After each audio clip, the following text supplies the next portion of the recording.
ये जो लोग प्रश्न करते हैं कि मैं अपने परिवार का पोषण करता हूं, धन कमाता हूं, बेटी बेटा पढ़ाता लिखाता हूं, इनके ब्याह करता हूं, भजन नहीं करता हूं, तो कोई पाप भी नहीं करता, तो मुझे नरक क्यों मिलेगा?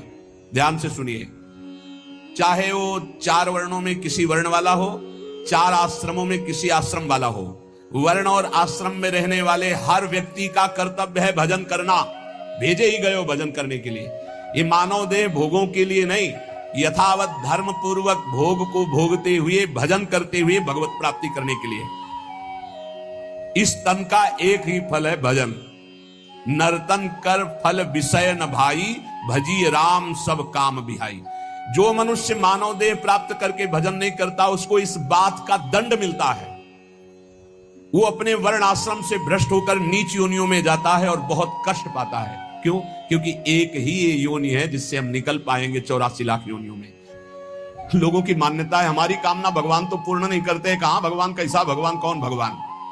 बाप को बाप नहीं मानोगे तो बाप का कुछ बिगड़ जाएगा क्या? सब मम प्री सब मम उपजाए। कैसे लोग अज्ञान में भटक रहे। तुम करो पापाचरण, तुम्हारी बात सुनेंगे? अच्छा यही सोचो, यदि आप धर्म मार्ग में चलोगे तो उज्जवल भविष्य वाले, आप अध्यात्म बल से बलवान, आप परमानंद की प्राप्ति करने वाले। आप विपरीत मार्ग में धर्म विरुद्ध चलोगे तो आपको रोग, शोक, दंड, चिंता, भय, शोक, नरक, मृत्यु ये सब प्राप्त होंगे। भगवान ने निर्णय कर दिया। अगर अब आप साबित हो चुके हो महापापी हो और आप राष्ट्रपति को प्रार्थना करें कि मेरी फांसी टाल दी जाए और उनकी मौत हो जाए, तो न्यायाधीश के द्वारा पास किया हुआ आपका फांसी का मृत्यु दंड भी टाल दिया जाएगा। ऐसे ही भगवान कह रहे हैं, सर्वधर्मान परित्यज्य, रास्ता बता रहे, मामेकम शरणम ब्रज, अहम त्वाम सर्व पापेभ्यो मोक्षयिष्यामि मा शुचा। हे भगवान ये पूर्ण कर दो। क्या किया तुमने भगवान के लिए? भगवान ने तुम्हें मानव देह दिया, भगवान ने प्रकृति दी, भगवान ने सब कुछ व्यवस्था की। तुम केवल पापाचरण करो, भगवान तुम्हारी नौकरी करे। तुम भगवान के अंश हो, भगवान ने तुम्हें देह दिया, भगवान ने प्रकृति दिया, तुम भगवान के लिए क्या कर रहे हो? तुम हमारी समाज के लिए जो भगवान ने रचा है उसके लिए क्या कर रहे हो? अपनी वासनाओं की पूर्ति। तो दंड नहीं भोगोगे और क्या भोगोगे? तुम्हारे गाली देने से भगवान कोई छोटे हो जाएंगे? तुम्हारे थूकने से आकाश गंदा हो जाएगा? तुम कर सकते हो तो सिर्फ अपना बुरा कर सकते हो और कुछ नहीं कर सकते। लिख लो हमारी बात। अगर कुछ भी मंगल हो रहा है तो भगवान के बनाए विधान से मंगल हो रहा है। संत समागम, हरिकथा, नाम जप, भगवत आराधना, ये उनकी कृपा से हो रहा है। तुम कर सकते हो तो शब्द लिख लो, केवल अपना बुरा कर सकते हो, वही बुरा कर रहा है। भगवान को गाली दे रहा है, भगवान को नहीं मान रहा, नास्तिकता बढ़ रही, मनमानी बेवजह। भगवान ने मेरा कर्जा नहीं, कर्जा लेते समय भगवान से पूछा था? कर्जा लेते समय भगवान से विनय की थी? धर्म से चला है तू? भगवान की आज्ञा का पालन कर रहा है तू?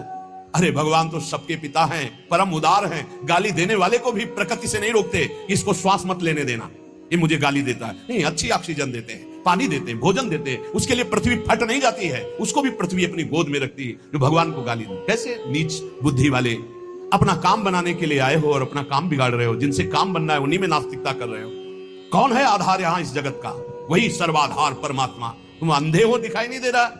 ये सूर्य किसके बल से तेजवान है? ये वायु किसके बल से चलती है? किसके बल से पृथ्वी? आप देखो किसके आदेश से हो रहा है।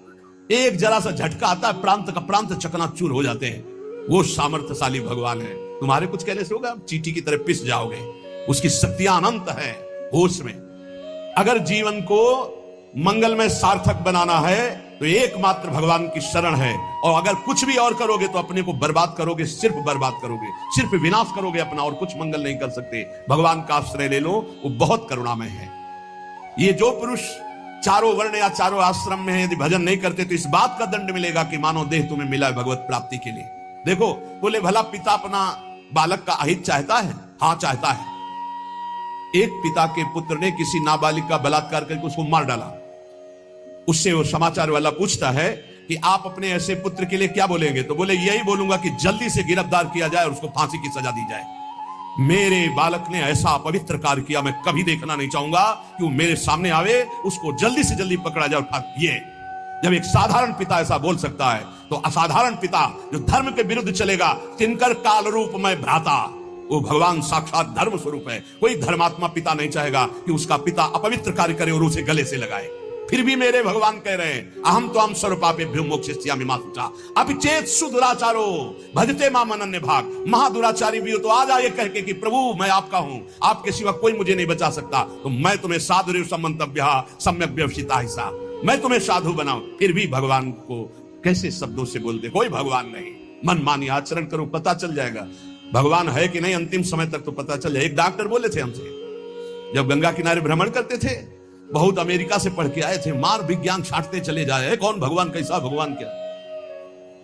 अब गंगा किनारे तो एक अलग रहनी थी, उदासीन ना बोलना किसी से। उनसे कहा नहीं, ऐसा अपमान मत करो भगवान, अब कैसे हम तुम्हें छाती चीर के दिखावें कि हैं हम ऐसे जी रहे हैं, ये साधु महात्मा ऐसे जी रहे हैं, केवल हवा में जी रहे हैं, नर्क स्वर्ग की चाल है। लेकिन छाती से कहता हूं, हृदय से कहता हूं, त्रुटि हमारी, करुणा उनकी। अगर कहीं भी हमें कुछ भी असंतोष हुआ है तो मेरे आचरण का, मेरे विचार का, मेरी क्रियाओं का हुआ है, और उनकी कृपा का वार पार नहीं। अपार करुणा करुणालय। और मिलना, तुम बहुत दूर हो हमसे, तुम दूर हो, लेकिन मेरे प्रिया प्रीतम मेरे से दूर नहीं। अब वो कोई ऐसी दूरबीन नहीं कि मैं तुम्हें दिखा सकूं कि देखो। ये हम कोई प्रमाण तुमसे नमस्कार नहीं चाहने के लिए कह रहे, ये इसलिए कह रहे कि प्रभु कितना प्यार करते, तुम्हें कैसे बताऊं। हजारों प्राण हो तो न्यौछावर कर दे, ऐसा प्यार करते हो। ऐसे नहीं को स्वप्न में आके प्यार करते हो, भाव में आके प्यार करते हैं। जैसी भावना करोगे वैसे तुम्हें अनुभव कराएंगे। वो है, प्रत्येक कण में है, प्रत्येक क्षण में वो मेरे साथ है। ऐसा बिल्कुल माइक से कह रहा हूं, आचार्य बल से, गुरु बल से, कि विश्वास करो, वो केवल ध्यान का विषय नहीं है, वो केवल भजन का विषय नहीं है। वो मित्र की तरह मिलते हैं, वो संभाषण करते हैं, वो साथ खेलते हैं। पर ये बात वही देख सकता है जो उन तक पहुंच चुका है, जो उनके चिंतन में तन्मय है। अन्यथा ये मायाकृत नेत्रों से बात नहीं देखी जा सकती। इसलिए उसका पतन निश्चित है जो मनुष्य शरीर पा करके भजन नहीं करता। भगवान ने केवल भजन के लिए दिया है। दुष्यंता पर कायेषु स्वात्मानम हरिमीश्वरम मृतकेशानुबंधेस्मिन बद्ध स्नेहा पतंत्यधः। भाई शरीर का अभिमान मत करो, ये मरा ही मरा, अभी मरा या कल मरा, मरा ही है पक्का। मृत्यु प्रतिपल साथ है। ये शरीर मृत शरीर समझो, कब छूट जाए कुछ पता नहीं। इसके संबंधी भी छूट जाएंगे। इस शरीर से प्रेम गांठ करने का मतलब है नरक यात्रा तय करना। इसलिए इससे ज्यादा प्यार मत करो। इसे खूब, कई बार हमने प्रार्थना की साधकों से, इस शरीर को ऐसा समझो जैसे कंजूस मालिक बेईमान नौकर से काम लेता है, ऐसे ले। इससे इसको छूट दे दी तो ये पूरी की पूरी जिंदगी बर्बाद कर दे। इसे बेईमान जैसे नौकर ना हो। ईमानदार नौकर अपने आप काम करता है, ये अपने आप नहीं करेगा। बेईमान नौकर जो आराम करना चाहता है, लगाओ काम में 4 घंटे, 124 घंटे में 20 घंटे इसको संसारिक काम, साधना के काम, भजन कार्य, आनंद समेट लो। यहां कमाने आए हो, यहां कोई तुम्हारा घर नहीं, कोई मकान नहीं, कोई दोस्त नहीं, कोई परिवार नहीं। ये परदेश है स्टेशन जैसा। तुम्हारी टिकट कटी, भागे, पूछोगे भी नहीं, ये पत्नी तुम कैसे रहोगे, ये बच्चों तुम कैसे रहोगे, नहीं, चले गए, दोबारा कभी देखने को नहीं मिलेगा। न तुमको वो, न वो तुम्हें, कभी नहीं मिलेगा। ये ऐसा माया का जादू का खेल, सत्ता ही खत्म हो जाती है। इसलिए हे भाई, इस शरीर में रहने वाले अपने स्वरूप को जान लो और किसी से भी द्रोह मत करो। वो मूर्ख हैं जो इस अपने शरीर को तो अमर मानते हैं, दूसरे शरीरों को मारकर खाते हैं मांस। देख लो, ये ऋषि मुनियों की वाणी है। आत्मस्वरूप को पहचान लो, वही आत्मा चीटी में, वही सर्वत्र भगवान है। वो मूर्ख हैं जो अपने शरीर को आत्मा मानकर पोषण करते हैं, दूसरे शरीरों की हत्या करके उनका मांस खाते हैं। बोले हम हत्या नहीं करते, हम तो दुकान से ले आते हैं, तो बराबर फल मिलता है। कर्ता, प्रेरक, अनुमोदन, तीनों को बराबर पाप मिलता है। एक जो काट रहा है, एक जो खरीद के ला रहा है, और एक जो बनाकर पका करके खा रहा है, खवा रहा है, तीनों को नरक बराबर दंड मिलेगा। कर्ता, प्रेरक, अनुमोदन। ये कैवल्यम संप्राप्ता ये चातातिश्च मूढ़ताम त्रैवर्गिका क्षणिका आत्मानम घातयन्ति ते। जो लोग ये भगवत प्रदत्त शरीर प्राप्त करके कैवल्य परम पद प्राप्त नहीं कर लेते और ज्ञान बघाड़ते रहते हैं, वो पूरे ज्ञानी भी नहीं है और पूरे मूर्ख भी नहीं है। उनकी बड़ी दुर्दशा होती, ना इधर के रहते ना उधर के रहते, मजरे ढो। सदैव वो अर्थ, काम, वासना इन्हीं में फंसे रहते हैं। एक क्षण के लिए उनको चैन शांति नहीं मिलती। जो मनुष्य शरीर पाकर अपना उद्धार नहीं कर लेता, वो अपने पैरों में मानो अपने हाथ से कुल्हाड़ी मारकर काट रहा है, वो आत्मघाती है, वो दुर्गति को प्राप्त होता है। एत आत्महनो अशांता अज्ञाने ज्ञान मानिनः सीदंत्य कृत कृत्या वै कालध्वस्त मनोरथा। ऐसे जो ज्ञान बगाड़ते रहते हैं और ब्रह्म बोध नहीं किया, निरंतर भजन नहीं करते, इनको आत्मघाती कहते हैं। जानते हैं पर मानते नहीं हैं। ये इन आत्मघातियों को कभी शांति प्राप्त नहीं होती, इनकी कर्म परंपरा कभी नष्ट नहीं होती। काल भगवान सदा सर्वदा इनके मनोरथों पर पानी फेरते रहते, हृदय की जलन विषाद कभी मिटने को नहीं होती। इसलिए हित्वात्यायास रचिता गृहापत्य सुहृत्श्रियः तमो विशन्त्यनिच्छन्तो वासुदेव परांमुखा। वासुदेव भगवान श्री कृष्ण के चरणों का आश्रय ले लो, उनसे विमुख मत हो। विमुख होकर यदि तुमने धन रुपया पैसा मकान सब समेट भी लिया तो भाई जब जाओगे कुछ साथ नहीं। एक बार कृष्ण कहा, एक बार राम कहा, एक बार राधा कहा, ये सत्य वस्तु तुम्हारे साथ जाएगी। इसलिए बार बार राम राम कृष्ण कृष्ण हरि हरि राधा राधा बोलते हुए अपना काम करो तो तुम्हारा लौकिक भी पुष्ट और पारलौकिक भी पुष्ट हो जाएगा। जो भगवान नाम जप नहीं करता, भगवान से विमुख है, ना चाहने पर भी विवश होकर उसे घोर नरक में जाना पड़ता है। इसलिए सदगति प्राप्त करने के लिए नाम जप अत्यंत आवश्यक है। ये कलिकाल की बड़ी महिमा वर्णन की भगवान व्यास जी ने। जो फल सतयुग में 10,000 वर्ष ब्रह्मचर्य रहकर दोनों हाथ उठाकर दाहिने पैर के अंगूठे के बल खड़े होकर भजन करने से मिलता था, ध्यान दीजिए कितना कलयुग का कृपा प्रसाद है। कलयुग को बहुत बुरा कहा जाता है, तो ये बात पक्का समझो, दो पक्ष सब में होते हैं, कृष्ण पक्ष और शुक्ल पक्ष, एक अंधेरे का पक्ष एक प्रकाश का। तो कलयुग में दो पक्ष है, एक अंधेरे का पक्ष अगर भगवान से विमुख हो तो नष्ट कर देगा। यहां कह रहे हैं भगवान महर्षि वेदव्यास देव जी, यत् कृते 10 वर्षैस्त्रेतायाम हायनेन तत् द्वापरे तश्च मासेन हरहोरात्रेण तत्कलौ तपसौ ब्रह्मचर्यस्य जपादेश्च फलम द्विजा प्राप्नोति पुरुषस्तेन कलिसाध्यति भासितम। सतयुग में 10,000 वर्ष ब्रह्मचर्य से रहकर दाहिने पैर के बल अंगूठे के खड़े होकर दोनों हाथ उठाकर मंत्र जपने से जो फल मिलता था वह त्रेता में 1 वर्ष ऐसी साधना, द्वापर में 1 मास 1 महीने और कलयुग में 24 घंटे नाम कीर्तन करने से वो फल प्राप्त हो जाता है। सतयुग में 10,000 वर्ष तक, सोचो कितना बड़ा।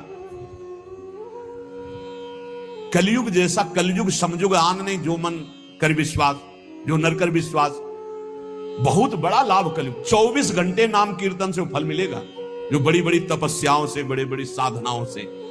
बोले सतयुग बहुत श्रेष्ठ है, द्वापर त्रेता बहुत श्रेष्ठ है, हमें लगता कलयुग बहुत श्रेष्ठ है। धन्य है कलयुग जो 24 घंटे नाम कीर्तन से वो हजारों वर्ष की तपस्या का फल प्राप्त करा दे। भगवान व्यासदेव जी कहते हैं मैं कलयुग की पूजा करता हूं, मैं उसे सर्वश्रेष्ठ कहा कि सतयुग में ध्यान, त्रेता में यज्ञ, द्वापर में देवार्चन। ध्यायन कृते यजन यज्ञ त्रेतायाम द्वापरेर्चयन यदाप्नोति तदाप्नोति कलौ संकीर्त केशवम। जो सतयुग में ध्यान से, त्रेता में यज्ञ से, द्वापर में पूजा करने से मिलता था, कलयुग में केवल नाम कीर्तन से फल मिल जाता है। इसीलिए नाम संकीर्तनम यस्य सर्व पाप प्रणाशनम। कलयुग में सबसे बड़ी साधना नाम जप करो, नाम कीर्तन करो, लीला चरित्र गाओ, लीला चरित्र सुनो। जो इस कलयुग में अपना कल्याण नहीं कर पाया तो फिर और युग में कल्याण करना बड़ा कठिन। अंगूठे के बल खड़े होकर देखो, कई मिनट खड़े रहोगे।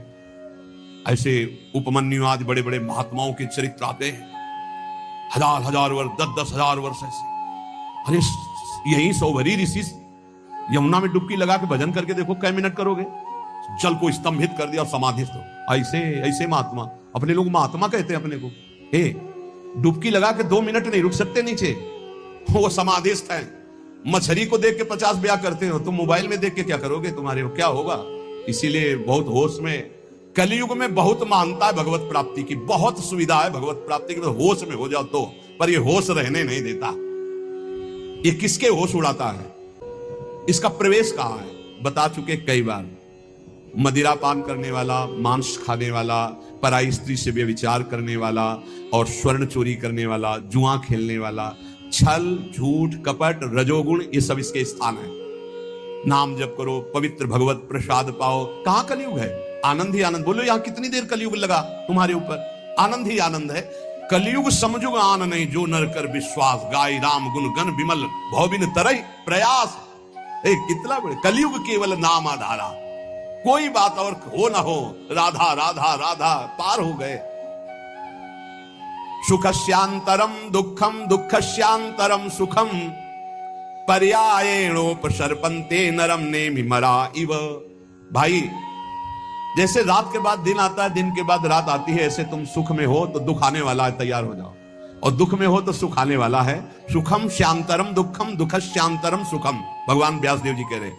ये पक्का तुम्हारे पूरे जीवन क्रम लगा रहेगा, क्योंकि तुम्हारा प्रारब्ध रच चुका है। सुख के बाद दुख, दुख के बाद सुख, ऐसा चलेगा। ये चक्र की तरह चलता रहता है। इसलिए तुम सुख में भूलो नहीं और दुख में प्रभु को भूलो नहीं। नाम जप निरंतर करो तो सुख दुख से परे हो जाओगे। जातस्य नियतो मृत्यु पतनम च तथोन्नते, विप्रयोगावसानस्तु संयोगा संचया क्षयः, विज्ञायना बुधा शोकम न हर्षमुपयान्ति ये, तेषामेवेतरे चेष्टाम शिक्षन्ता सन्ति तादृशा। हे भाई मेरी बात सत्य मान लीजिए। जातस्य नियतो मृत्यु, तुम्हारा शरीर जन्म लिया है ना, मरेगा पक्का। कल एकांतिक में एक भाई से पूछा, प्रश्न कर रहे थे, भाई तुम्हें कभी आता है कि मरोगे? बोले नहीं, हमारा सत्संग सुनना रोज मिलेगा ये आपको। सत्संग में एक बार तो रोज आएगा कि तुम मरोगे, नहीं आएगा? रोज आता है। आपका तो अभ्यास बन गया होगा सुनने का कि मरने वाली बात तो रोज आती है। यही हमको संभालेगी, क्योंकि जाना है। जो संभलते नहीं हैं